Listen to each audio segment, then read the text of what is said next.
Aloha, bonjour. Ici, c'est une vidéo sur la chaîne de Jeff Swakosh. Il me fait plaisir de vous accueillir à une nouvelle édition de la série Mes collections. La première fois que j'ai fait cette série-là, c'était pour vous présenter ma collection de coffrets DVD des Simpsons. Ça avait été un relatif succès.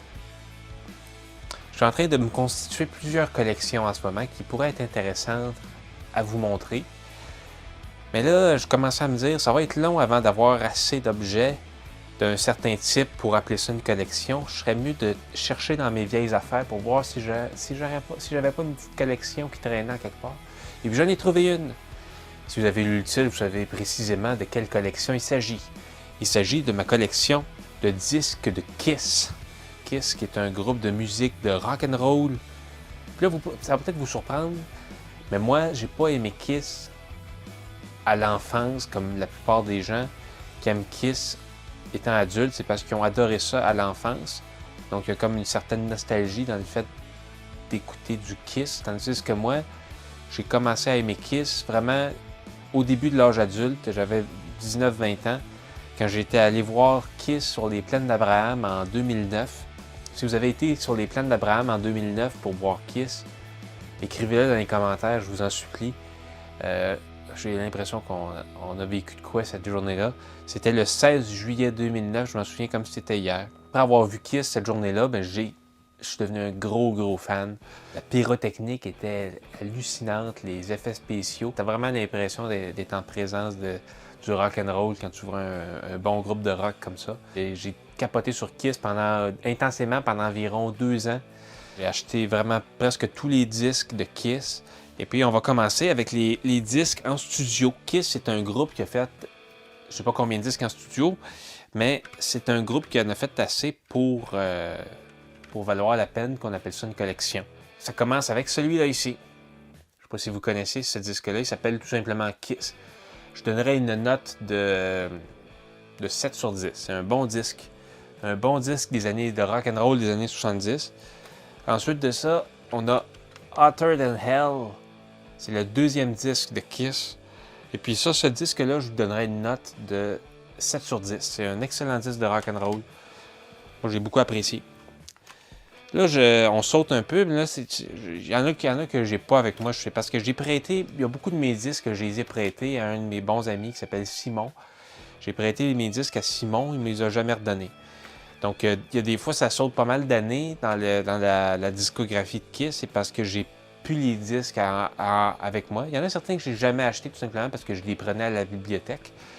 Une époque où je prenais des disques à la bibliothèque, je sais même pas si on peut faire ça encore aujourd'hui. J'ai ici les disques solo de Kiss. En 1978, chaque membre de Kiss a fait un groupe solo, un disque solo, je veux dire. C'est la première fois qu'un gros groupe de rock and roll a fait ça. Les Beatles n'ont pas fait. AC/DC n'ont jamais fait ça. Puis, plus proche de nous, la bottine souriante n'a jamais fait une opération comme ça. C'est-à-dire que chaque membre du groupe fait un disque. C'est vraiment hallucinant qu'il ait pu faire ça. Il était au sommet de la planète du rock and roll. Donc, Music from the Elder, ça c'est le The Wall de Kiss. C'est un disque aussi qui est produit par Bob Ezrin, qui est aussi celui qui a produit le disque The Wall du groupe de Pink Floyd. Donc, pour moi, c'est meilleur que The Wall. C'est un disque vraiment bizarre dans la discographie de Kiss, puis c'est pour ça que je l'apprécie. Là, on arrive dans la phase où Kiss s'est démaquillé. C'est un peu ma phase que j'aime pas tant que ça, mais c'est important de le savoir. Kiss, à partir de Lick It Up, en 1983, ils se sont démaquillés. Ça a été une grosse erreur qu'ils ont faite de se démaquiller. J'imagine qu'ils l'ont regretté.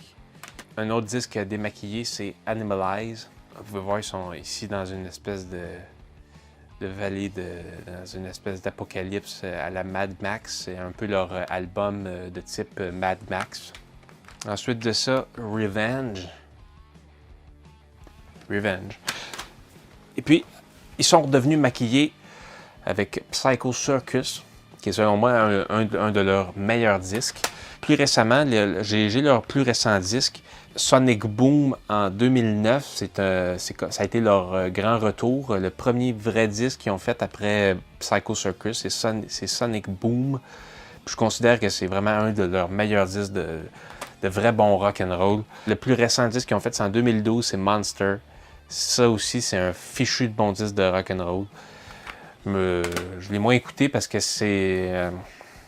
comment dire? C'est peut-être trop léché. Moi, je dirais que la production est trop léchée. J'aime plus quand c'est moins léché. Si on a vu Kiss dans un vrai bon concert de rock and roll, on sait que c'est un groupe à voir en concert. Puis c'est pour ça que moi, je valorise tout particulièrement les compilations de Kiss live, à live, que ça s'appelle. C'est tous les disques qu'ils ont fait en concert. MTV Unplugged, c'est un des meilleurs MTV Unplugged avec peut-être celui de Guns N' Roses. Là, ici, ce que j'ai, ça par contre, ça c'est ce qu'on appelle un bootleg dans le jargon des collectionneurs. C'est pas reconnu, mais c'est un concert que Kiss a donné à Helsinki le 27 mai 2008. C'est un de leurs meilleurs concerts à vie. C'est important d'avoir ça dans les collections. Écrivez-moi dans les commentaires si vous aimez Kiss. Si vous n'aimez pas ça, écrivez-moi pourquoi. Puis c'est quoi votre chanson préférée de Kiss? Moi, des fois, c'est Psycho Circus. D'autres fois, c'est Crazy Nights. Crazy Nights, je l'ai-tu dans mes disques dans ma connexion, Crazy Nights? On dirait bien que je ne l'ai pas. Bon, ça doit être un des disques que j'ai prêté à Simon, ça. On va se dire à la prochaine collection. Ça va être un plaisir de vous parler et de vous montrer mes cochonneries, ma collection de Kiss. Ça a été un vrai plaisir. J'espère vraiment que vous avez aimé ça et que ça vous a donné envie d'aller vous taper quelques bonnes petites compilations de la musique de Kiss.